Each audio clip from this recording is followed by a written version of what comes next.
In fact Manish, शादियों का season तो मेरे ख्याल से देखिए नवंबर दिसंबर में तो शादियों का सीजन होता है। तो काफी दोस्तों की शादियां हैं। अभी 20 दिसंबर को एक अहमदाबाद में शादी है। तो शादियों का माहौल अलग होता है। और आपने सही कहा कि वेडिंग सीजन आता है तो इनडायरेक्टली इकोनॉमी को बेनिफिट करता है, क्योंकि बहुत सारे खर्चे होते हैं। ज्वेलरी तो मेन होता है, उसके बाद गाड़ियां होती है, कंज्यूमर ड्यूरेबल होते हैं। तो हर तरीके का इकोनॉमिक एक्टिविटी को बूस्ट करने वाला एक ऐसा ये इवेंट होता है। और नवंबर दिसंबर और अप्रैल में ये दो ऐसे टाइम फ्रेम होते हैं जहां पे इंडिया में वेडिंग सीजन बहुत अच्छी तरह से चलता है। और ये मेरे ख्याल से इंडिया के लिए ही एक स्पेशल फीचर है, क्योंकि अब्रॉड को मुझे पता नहीं शादियों में कितना पैसा होता है, बट इंडिया एक ऐसा मात्र है जहां पे दिल खोल के पैसा खर्चा किया जाए।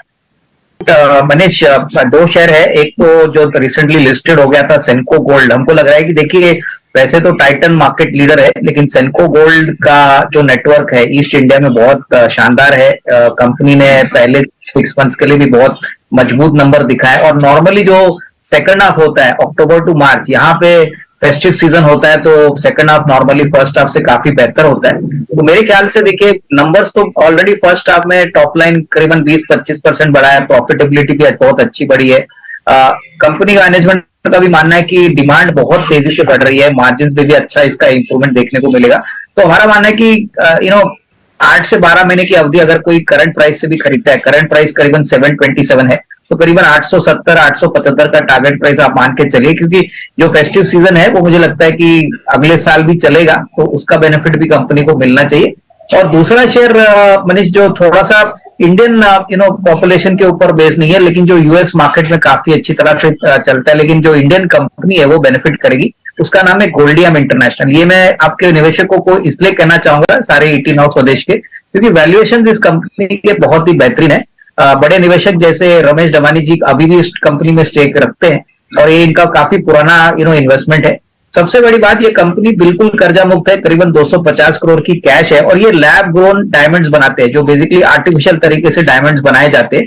तो ये भी एक काफी अच्छा विकल्प है, क्योंकि यूएस में जब क्रिसमस आता है, न्यू ईयर आता है, तभी मेरे ख्याल से काफी अच्छी तरह से सेल्स होती है। तो ये भी मुझे लगता है कि अगर नजरिया आप साल भर का रखते हैं तो 220-225 का रिस्क रिवॉर्ड बन सकता है। करंट प्राइस करीबन 170-173 है। तो ये भी मेरे ख्याल से प्योरली डोमेस्टिक मैरिज नहीं, बट जो न्यू ईयर का क्रिसमस का जो भी स्पेंडिंग होगा, इसका फायदा इस कंपनी को जरूर है। तो आपने सही कहा कि देखिए गाड़ियों का भी मेरे ख्याल से अक्टूबर टू दिसंबर का जो पीरियड होता है वो टिपिकली थोड़ा सा नरम होता है, क्योंकि दिसंबर में कोई गाड़ी खरीदता नहीं है। लेकिन फिर भी इस बार क्या हो गया कि फेस्टिव सीजन है, और शादियों के सीजन में तो ऑब्वियसली थोड़ी बहुत ओकेशनल बाइंग होती है। तो इस स्पेस में हमको महिंद्रा एंड महिंद्रा पसंद है। हमने आपके चैनल पे बहुत बार पहले इसको रेकमेंड किया है, तभी हमने करीबन 1700 का भाव बोला था।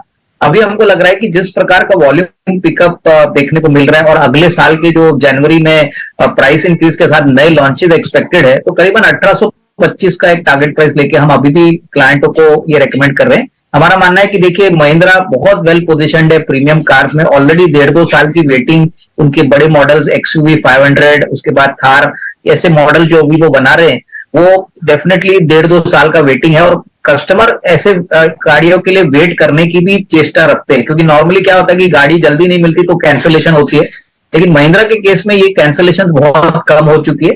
मेरे ख्याल से यूटिलिटी व्हीकल स्पेस और जो हायर एंड जो व्हीकल्स है, यहाँ पे महिंद्रा ने बहुत अच्छा काम किया। प्लस इलेक्ट्रिक व्हीकल्स का जो इनका डेब्यू है वो ऑलरेडी हो चुका है। अगले साल आपको बहुत सारे इलेक्ट्रिक व्हीकल्स भी देखने को मिलेंगे। तो 1825 का टारगेट प्राइस लेगी, यहाँ पे खरीदी करे। कोई भी गिरावट अगर आती है तो थोड़ा सा और करे, क्योंकि हमको लग रहा है कि long runway for growth Mahindra के पास है और अच्छी खासी कमाई होगी।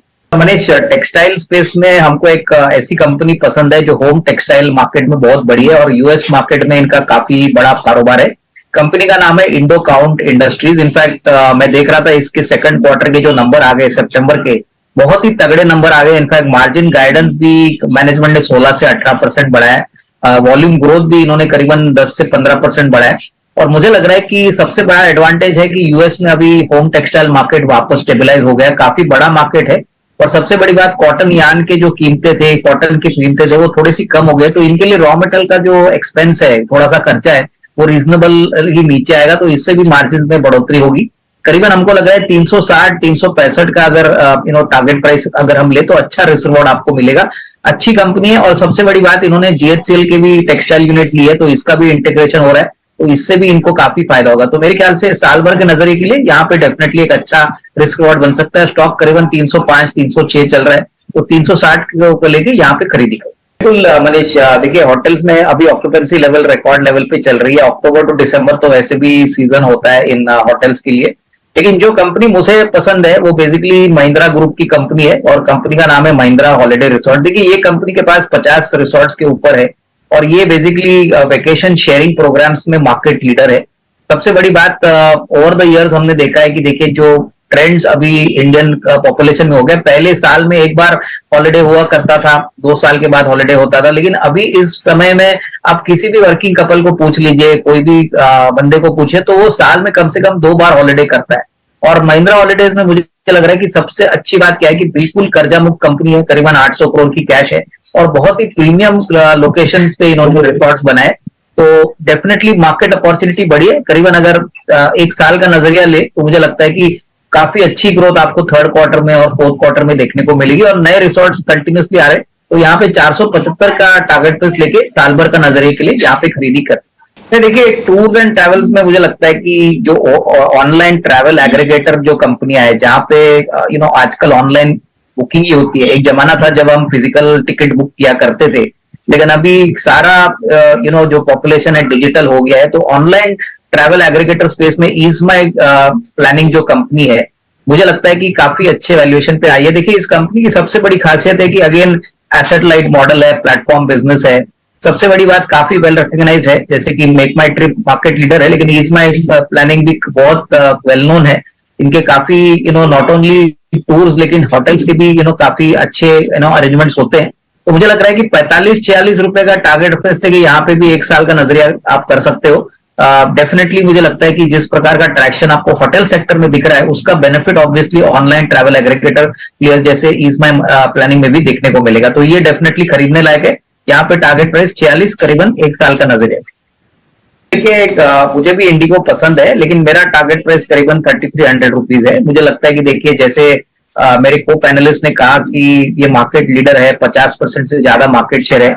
एविएशन स्पेस में आपको ऐसी कंपनीज पे बेट करना है जहां पे बैलेंस शीट बहुत स्ट्रांग है और जो बेसिकली कैश फ्लो अच्छा जनरेट करते हैं। तो इंडिगो की अगर हम बात करें तो मुझे लगता है कि रिकॉर्ड लेवल पे एविएशन स्पेस चल रहा है, और जिस प्रकार से होटल टूरिज्म का इनफ्लो आउटफ्लो टूरिज्म का हो रहा है, तो इसका फायदा जरूर इंडिगो को मिलेगा। तो 3300 का टारगेट प्राइस लेके साल भर के नजरिए के लिए ये भी स्टॉक, कोई भी गिरावट आती है तो बाय ऑन डिक्लाइन वाला स्टॉक है, जरूर इसमें निवेश करना है।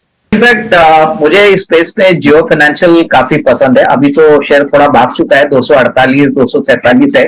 मेरे ख्याल से देखिए कोई भी गिरावट में स्टॉक को खरीदना चाहिए, क्योंकि इस स्टॉक में एक साल नहीं बट अगले 2-3 साल में ये आपको बहुत ज्यादा वेल्थ जनरेट करने की कैपेसिटी रखता है। यहाँ पे टारगेट प्राइस मनीष थोड़ा देना डिफिकल्ट होगा, क्योंकि अभी हाल ही में कंपनी लिस्ट हो चुकी है, पहले साल इनका नया फर्स्ट ईयर होगा। बट अगर 1.5-2 साल का नजरिया कोई लेता है और उसके बाद भी होल्ड करता है, तो मुझे लगता है कि फाइनेंशियल सर्विसेज में पूरी तरह से ये रिलायंस की जो कंपनी है वो पूरी तरह से इंडस्ट्री को डिस्टर्ब करेगी। अभी इन्होंने एक पर्सनल फाइनेंस का एक पोर्टल भी शुरू किया है, ऑलरेडी ब्लैक रॉक के साथ म्यूचुअल फंड से इन्होंने एक बड़ा करार किया है। तो आने वाले 1.5-2 साल में बहुत अच्छे रिटर्न आपको मिलेंगे, और ये मेरे ख्याल से परसेंटेज में नहीं बट मल्टीप्लायर वाले नंबर ऑफ टाइम से आपका कैपिटल बढ़ेगा। तो यहाँ पे जरूर कोई भी गिरावट अगर आती है 225-30 तक ये स्टॉक मिलता है तो आपको एकोमुलेट करना चाहिए। कंज्यूमर ड्यूरेबल स्पेस में मुझे लगता है जो कंपनी हमको अच्छी लगती है, और उसमें एक रीजन है, वो बेसिकली वी गार्ड है। देखिए वी गार्ड साउथ की मार्केट, साउथ की कंपनी है, लेकिन पैन इंडिया इनका कवरेज है, और ज्यादातर कंज्यूमर ड्यूरेबल और कंज्यूमर इलेक्ट्रिकल्स में ये काम करती है। और इस कंपनी की बैलेंस शीट की बात करें तो बहुत ही बढ़िया बैलेंस शीट है, जीरो डेट बिजनेस है। मेरे ख्याल से साउथ में तो काफी बड़ा मार्केट शेयर है, लेकिन अक्रॉस पैन इंडिया इनका प्रोडक्ट अच्छी तरह से बिकता है। प्रोमोटर्स भी काफी वेल नोन है। इनफैक्ट ये प्रोमोटर्स ने अम्यूजमेंट पार्क वंडरलैंड का बिजनेस भी चालू किया था। तो ये मैनेजमेंट जाना जाता है कंजर्वेटिव के लिए और क्वालिटी और कॉर्पोरेट गवर्नेंस के लिए। तो हमारा मानना है कि इस स्पेस में ऐसा कोई नियर बाय कॉम्पिटिटर नहीं है स्पेसिफिकली साउथ इंडिया मार्केट में जो इनको चैलेंज करे। और सबसे बड़ी बात, ये अच्छी तरह से इस बिजनेस में ज्यादा अच्छा कैश फ्लो भी जनरेट करता है। तो यहाँ पे करीबन 370-375 का टारगेट प्राइस की पोटेंशियल है अगले एक साल के लिए। तो ये करीबन 300 रुपया चल रहा है, तो यहाँ पे एक निवेश का मौका बन सकता है।